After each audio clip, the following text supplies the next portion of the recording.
I told you, the herringbone half double crochet is way easier than it sounds. This gorgeous textured stitch sounds super complicated, but trust me, it's really easy. I'm going to show you exactly how in this tutorial. I'm Gemma from Concrete Gems Crochet, and I absolutely love textured stitches. And my goodness, look at the texture in this one. You can see how the stitches slant to the side and back again, like the classic herringbone pattern that you see. And we're going to create it right now. So it's really easy.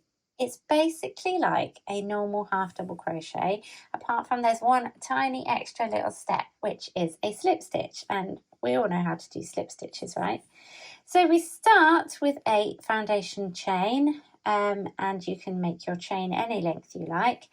I like to use a turning chain for the end of my rows of one chain, and then crocheting straight into the next stitch, but you can do two chains and then miss the first stitch and go into the second stitch if you prefer.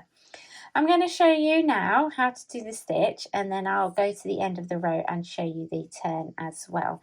Now, herringbone half double crochet is a US term. It is a herringbone half treble crochet in UK terms.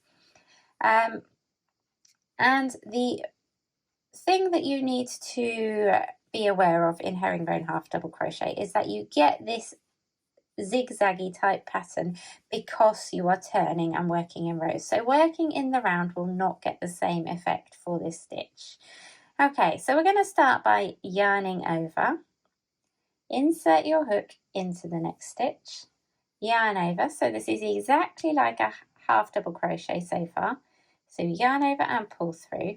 And it's at this point when we've got our 3 loops on our hook that we do something slightly different. So what we're going to do now, rather than yarn over and pull through all 3, we're going to pull through that next loop on the hook. Okay, so that's like a slip stitch, and you will have to twiddle your hook like I did to get it to go through. And then we yarn over and pull through those remaining 2 loops. Okay, I'll show you again.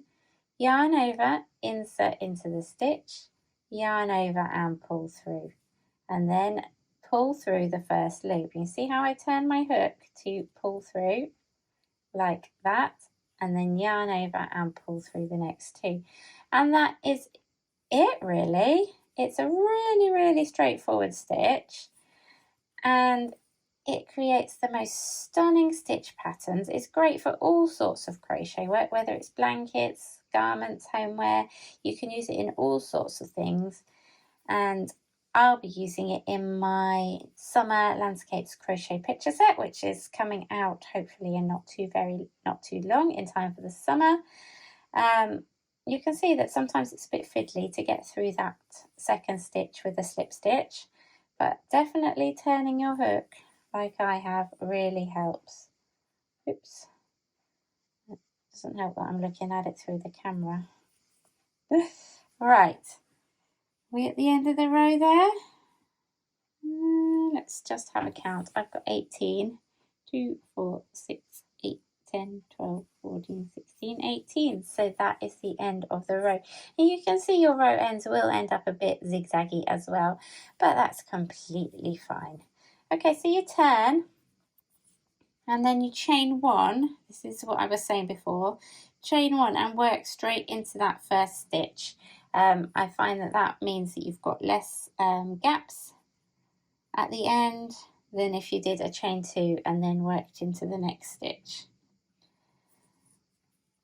Okay, so that is really all there is to it with the herringbone half double crochet. As I said, it's way easier than it looks, and it creates an absolutely gorgeous, stunning textured stitch.